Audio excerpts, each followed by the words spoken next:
Hello అండి. Welcome to Shriphala vlogs. ఎలా ఉన్నారు మీరందరూ? మేము బాగున్నాము. మీరు కూడా బాగున్నారని అనుకుంటున్నాము. ఈ మధ్య ఎక్కువగా వానలు పడుతూ ఉన్నాయి కదండీ! మేమున్న ఏరియాలో అయితే ఎక్కువగా పడుతూ ఉన్నాయి. సో, ఈవినింగ్ వాన పడినప్పుడు స్నాక్స్ ఏమన్నా చేసుకోవాలనిపించి ఎప్పుడు బజ్జీ, బోండా అంటే బోర్ కొడుతుంది కదండీ! కాబట్టి ఈసారి డిఫరెంట్‌గా బ్రెడ్ ప్యాటీస్ చేశాను. ఈ బ్రెడ్ ప్యాటీస్ నార్త్ సైడ్ ఎక్కువగా చేస్తూ ఉంటారు. అలాగే ఇది ఒక్క పీస్ తిన్నా కూడా హెవీ ఫీల్ ఉంటుంది.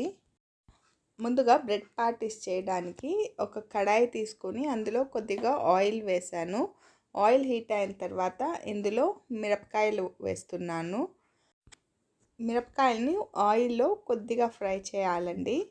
మిరపకాయలు యాడ్ చేసిన తర్వాత ఇందులో కొద్దిగా ఉప్పు వేసి ఫ్రై చేస్తే ఆ మిరపకాయలు మధ్యలో మనం తిన్నా కూడా స్పైసీగా అనిపించదు, కాబట్టి ఉప్పు యాడ్ చేశాను. ఆ తర్వాత ఇందులో ఆనియన్స్ యాడ్ చేశాను. ఆనియన్స్ వేసిన తర్వాత వీటిని బాగా కలుపుకోవాలండి. ఆనియన్స్ గోల్డెన్ బ్రౌన్ కలర్ వచ్చే వరకు వాటిని ఫ్రై చేయాలి. ఇందులో 1 spoon ginger garlic paste add చేస్తున్నాను. నేను ఈ రెసిపీ చేయడానికి 4 ఆలుగడ్డలు ముందుగానే ఉడికించి పెట్టుకున్నాను. ఇక్కడ ఆనియన్స్ బాగా ఫ్రై అయిన తర్వాత ఇందులో ఉడికించి పెట్టుకున్న ఆలుని స్మాష్ చేసి ఇందులో యాడ్ చేస్తున్నాను. ఆలు యాడ్ చేసిన తర్వాత ఈ ఆనియన్స్ అంతా కూడా బాగా మిక్స్ అయ్యేలాగా ఒకసారి బాగా మిక్స్ చేసేసుకోవాలి. ఆ తర్వాత ఇందులో కొద్దిగా పసుపు యాడ్ చేసుకొని బాగా మిక్స్ చేసుకోవాలి. ఈ రెసిపీ చాలా సింపుల్గా ఉంటుందండి. చేసుకున్న తర్వాత స్టమక్ ఫిల్లింగ్గా ఉంటుంది. ఇందులో 1½ స్పూన్ ధనియా పొడి, 1/2 స్పూన్ జీలకర్ర పొడి, 1 స్పూన్ గరం మసాలా పొడి, అలాగే కారప్పొడి అండి. నేను ఇక్కడ 1 స్పూన్ దాకా కారప్పొడి వేసుకున్నాను. నేను కాశ్మీరీ రెడ్ చిల్లీ పౌడర్ వేస్తున్నాను. ఇది జస్ట్ కలర్ మాత్రమే ఉంటుంది, పెద్దగా స్పైస్ ఉండదు. సో కారం పొడి టేస్ట్కి తగ్గట్టు చూసి యాడ్ చేసుకోవచ్చు. సో ఇవన్నీ పౌడర్స్ యాడ్ చేసిన తర్వాత వీటిని బాగా మిక్స్ చేసుకోవాలి. ఇందులో ఆల్రెడీ పచ్చిమిరపకాయలు వేసాను కాబట్టి అదే స్పైసీగా ఉంటుంది, కాబట్టి కాశ్మీరీ రెడ్ చిల్లీ పౌడర్ వేసుకున్నాను. ఇది పెద్దగా స్పైస్ ఉండదు.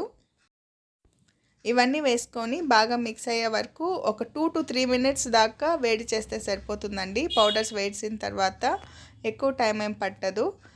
ఇందులో కొత్తిమీర అవైలబుల్గా ఉంటే కొత్తిమీర కూడా యాడ్ చేసుకోవచ్చు. సో నా దగ్గర అవైలబుల్ లేదు కాబట్టి నేను కొత్తిమీర యాడ్ చేయలేదండి. ఇప్పుడు ఒక బౌల్లో ఒక 4 టీ స్పూన్ దాకా శనగపిండి తీసుకున్నాను. ఇందులో ఒక 2 స్పూన్స్ దాకా బియ్యపిండి యాడ్ చేసుకుంటున్నాను.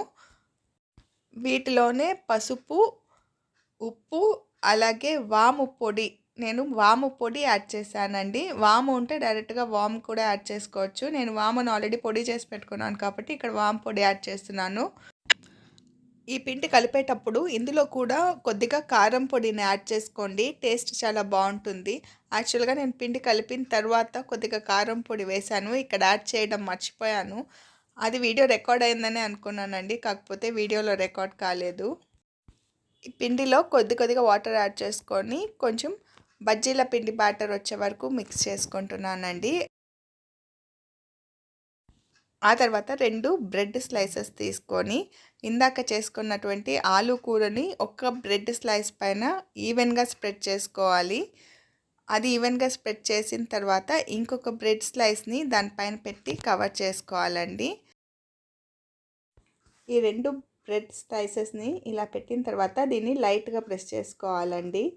ప్రెస్ చేసుకున్న తర్వాత దీన్ని ఇలా కట్ చేసుకుంటున్నాను. ట్రయాంగిల్ షేప్ వచ్చేలాగా బ్రెడ్ పీసెస్ని కట్ చేసుకోవాలి.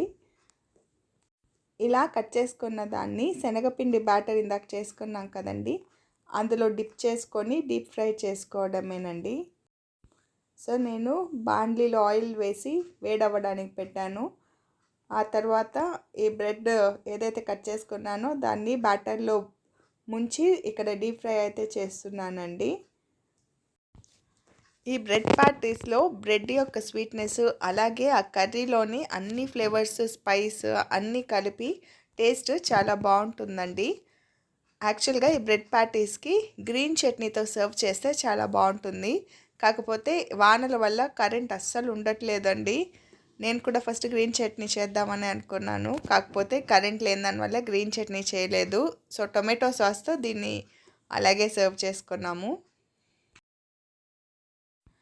వీటిని 2 సైడ్స్ కూడా గోల్డెన్ బ్రౌన్ కలర్ వచ్చే వరకు ఫ్రై చేసుకుంటే సరిపోతుందండి. బ్రెడ్ ప్యాటీస్ అయితే రెడీ అయిపోతుంది.